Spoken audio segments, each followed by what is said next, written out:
ஜெய் சாய்ராம். ஜெய் குரு தேவதத்தா. குருர் பிரம்மா குருர் விஷ்ணு குருர் தேவோ மகேஸ்வரகா.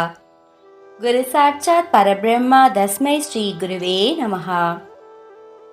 ஸ்ரீ மாணிக் பிரபு மகராஜ் வாழ்க்கை சரித்திரம் அத்தியாயம் 8. பரமாத்மா: நான் பற்றிய தலைவா, என்னை பார். படைப்பு கடவுளை படைத்தவன் நீயே. யார் உன்னை பணியார்? முடிவே இல்லாத மூலத்தின் மூலமே சத்திய தேவன் ஜகத்நாதன் நீ. உண்மை இன்மை இரண்டிலும் உயர்ந்தவன் நீ. அழிவில்லாதவன் நீ. ஆத்மா தத்துவம் பூரண புருஷன். பூமியின் மூலமும் அறிந்தவன் நீ. பரமபதம் நீ. உலகமெங்கும் பரவி நிற்பவனும் நீயே. பகவத்கீதையில் அர்ஜுனன்: என்னை பார், என் சக்தியை பார். ஸ்ரீ மாணிக் பிரபுவை மக்கள் அனைவரும் அவர் ஜார்னி நரசிம்மா என்ற அந்த இடத்திலேயே தங்கியிருக்க வேண்டும் என விரும்பினாலும் அவரால் அதை ஏற்றுக்கொள்ள முடியவில்லை. மற்ற இடங்களில் உள்ளவர்களுக்கும் அவர் தமது பகுதிகளில் வந்து வசிக்க வேண்டும் என விரும்பினார்கள். இப்படி வேண்டுகோட்கள் வந்த இடங்கள் பல இடங்களிலும் பரவி இருந்தன. அவர்கள் அனைவருடைய வேண்டுகோளையும் ஸ்ரீ மாணிக் பிரபுவால் தட்டவும் முடியவில்லை, ஏற்கவும் முடியவில்லை. ஆனால் ஸ்ரீ மாணிக் பிரபு எவரையும் ஏமாற்ற விரும்பவில்லை. நான் நிச்சயம் வருவேன், எதிர்பார்த்து காத்திருங்கள் என்றே அனைவரிடமும் கூறுவார். பிரபுவின் சிஷ்யர்களோ இடைவிடாது அங்கும் இங்கும் அலைந்து கொண்டு இருந்தபடி தங்களது குருவின் உடல்நிலை குறித்தும் கவலை கொண்டிருந்தார்கள்.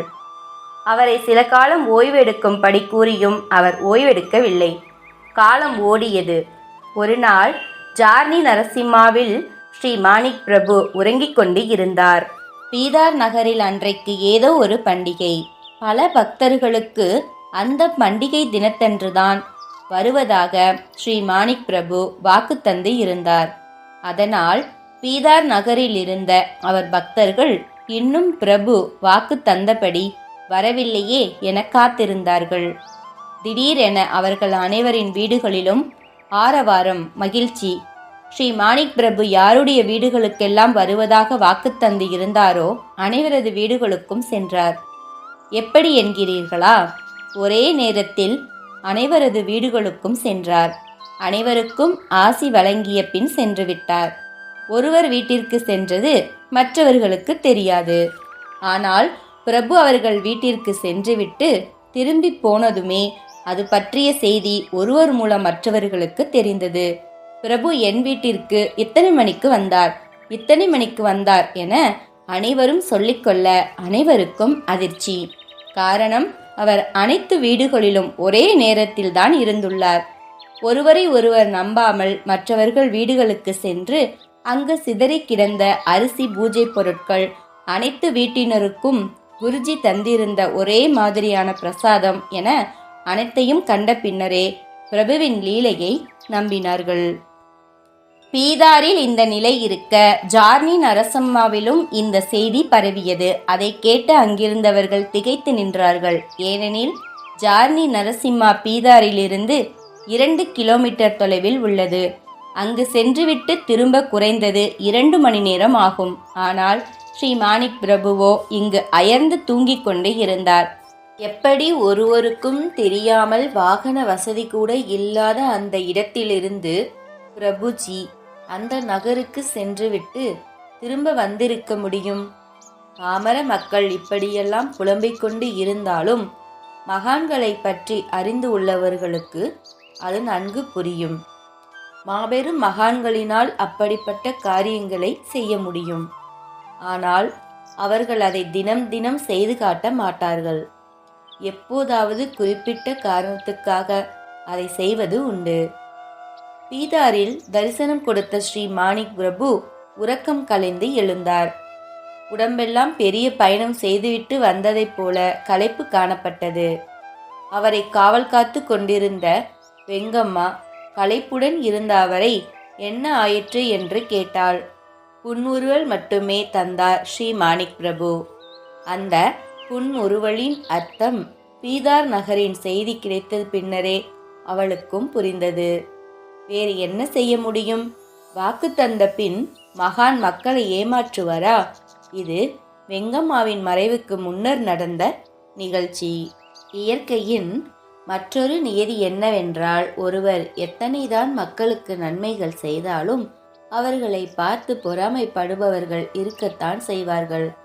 தங்கத்தை உரைத்து பார்த்தால்தானே அது தங்கமா என்பது புரியும். ஜார்னியின் உள்ளூரில் இருந்த சில முஸ்லிம் மத வெறியர்கள் அவர்களின் மதத்தை சேர்ந்த சில முஸ்லிம்கள் ஸ்ரீ மாணிக் பிரபுவிடம் செல்வதைக் கண்டு பொறாமை கொண்டார்கள். ஸ்ரீ மாணிக் பிரபுவை பொறுத்த வரையில் அவர் எந்த விதமான ஜாதி பேதத்தையோ வைத்திருக்கவில்லை. ஆகவே அந்த பொறாமை கொண்டு முஸ்லிம்கள் அவருக்கு எந்த விதமான சக்தியும் கிடையாது என்பதை நிரூபிக்க வேண்டும் என்ற எண்ணத்தில் ஒரு நாள் வேண்டுமென்றே சில இனிப்பு பதார்த்தங்களுடன் இறைச்சியை கலந்து வைத்து தட்டை மூடி பிரசாதம் போல அனைவருக்கும் விநியோகிக்க அதை கொண்டு வந்தார்கள். தட்டை துணியை போட்டு மூடி இருந்ததினால் இறைச்சியை உள்ளே வைத்து இருந்தது வெளியில் தெரியவில்லை. ஸ்ரீ மாணிக் பிரபுவோ எவர் பிரசாதத்தை கொண்டு வந்தாலும் அதை உடனேயே மற்றவர்களுக்கு விநியோகம் செய்து விடுவார். அன்றும் அதுபோல மூடிக்கொண்டு வரப்பட்ட தட்டிலிருந்து பிரசாதத்தை எடுத்து மக்களுக்கு கொடுக்க துவங்கினார். அதை கொண்டு வந்து இருந்த முஸ்லிம் வெறியர்கள் அவர் தந்த பிரசாதத்தை பார்த்து உறைந்து நின்றார்கள். தட்டு முழுவதும் பழங்களும் இனிப்புகளுமாகவே இருந்தன. அதை கண்டு பயந்து போனவர்கள் ஸ்ரீ மாணிக் பிரபுவிடம் சென்று மன்னிப்பு கோரினார்கள். அவர்களை ஸ்ரீ மாணிக் பிரபு மன்னித்து அனுப்பினார். அது முஸ்லிம் மக்கள் நிறைந்திருந்த பகுதி. அந்த சம்பவத்தை கேள்விப்பட்ட மக்களிடையே ஸ்ரீ மாணிக் பிரபுவின் புகழ் பெரிதும் பரவியது. முஸ்லிம் மக்களால் வணங்கப்பட்டு வந்த மஹபூத் சுப்பானி என்பவர் இறந்து போய் இருந்த அந்த மகானின் அவதாரமாகவே ஸ்ரீ மாணிக் பிரபுவும் தம்மை அருள்விக்க அங்கு வந்திருப்பதாகவே அந்த மக்கள் நம்பினார்கள். அந்த நிகழ்ச்சியும் ஸ்ரீ மாணிக் பிரபுவிற்கு திருப்பு முனையாகவே அமைந்தது. இனியும் ஊரூராக சுற்றி கொண்டு இருப்பதினால் என்ன பயன் ஏற்படும்? அதைவிட தமது பக்தி மார்க்கத்தை பரப்ப ஒரு ஸ்தாபனம் இருந்தால் நல்லது அல்லவா என நினைத்தார். அது மடமாகவோ இல்லை, ஒரு சமஸ்தானமாக இருந்தாலும் கூட பரவாக இல்லை என அவர் நினைத்தார். பெருகி வரும் அக்கிரமங்களை எதிர்த்து அவர்களை ஒடுக்க தமது முழு அவதாரத்தையும் காட்ட வேண்டிய கட்டாயம் வந்துவிட்டதை உணர்ந்தார். உடனடியாக பல்லக்கில் ஏறிக்கொண்டு கல்யாண் நகரை விட்டு கிளம்பி பீதாரை வந்தடைந்தார். பூமனாபாது என்னும் இடத்தில் 2 நதிகள் சங்கமிக்கும் இடம் உள்ளது. இங்கிருந்து கத்வந்திரி என்ற ஊருக்கு செல்ல குறுகலான பாதையே இருந்தது. நடக்கவே கஷ்டப்பட வேண்டும். இருபுறங்களும் செடிகள் கொடிகள் என பாதையை மறைத்து நின்றது. அதனால் தன்னை தூக்கி வந்தவர்களின் சுமையை குறைக்க தானும் இறங்கி அவர்களுடன் நடந்து செல்லலானார்.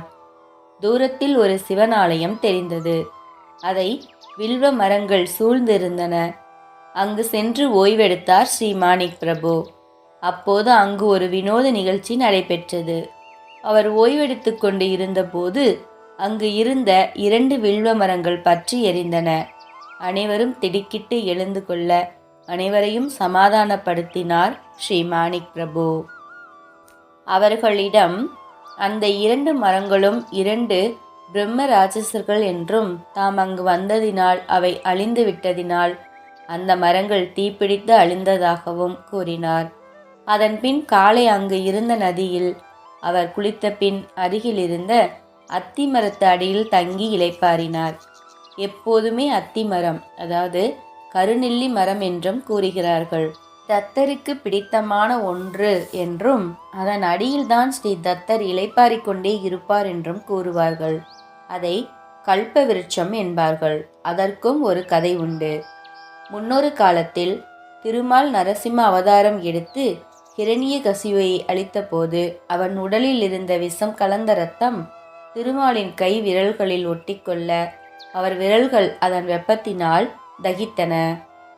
உடனேயே மகாலட்சுமி அந்த வெப்பத்தின் சூட்டை தணிக்க கருநெல்லி மரத்திலிருந்து பறித்த பழங்களின் சாற்றை அவர் விரல்களில் தடவ அந்த சூடு மறைந்ததாம். அதன் பொலிவும் மீண்டும் திரும்பியதாம். அது குறித்து ஒரு பாடல் உண்டு.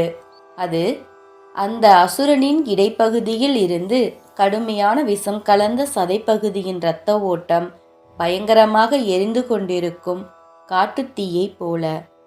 அந்த அரக்கனின் நெஞ்சை இரண்டாக பிளந்த சர்வேஸ்வரரின் விரல்களை இரத்தத்தினால் நனைந்து போக வைக்க அவர் விரல்களும் வெந்து போயின. அப்படிப்பட்ட மகிமை வாய்ந்த கருநெல்லி மரத்து நிழல் அவர் மனதுக்கு அமைதி தந்தது. அவர் எண்ணமும் தீவிரம் அடைந்தது. எரிந்து போன வில்வ மரங்களின் நிகழ்ச்சியும் கருநெல்லி மர நிழலிலும் மனதில் உறுதியை தந்தது. இங்குதான் நம்முடைய சமஸ்தானத்தை அமைக்க வேண்டும் என முடிவு செய்தார் ஸ்ரீ மாணிக் பிரபு. அதுவே பின்னர் ஸ்ரீ மாணிக் நகர் என்ற இடமாக மாறியது. தன்னை மக்கள் அங்கு வந்து தரிசனம் செய்யவும் தனது சக்தியை வெளிப்படுத்தவும் அதுவே சரியான இடம் என ஸ்ரீ மாணிக் பிரபு முடிவு செய்துவிட்டதை காட்டியது. இங்கு முடித்து அடுத்த அத்தியாயத்தில் தொடரலாம். ஜெய் சாய்ராம். ஜெய் குரு தேவதத்தா. அனந்த கோடி பிரம்மாண்ட நாயக ராஜாதிராஜ யோகிராஜ பரபிரம்ம ஸ்ரீ மாணிக் பிரபு மகராஜ் கி ஜெய்.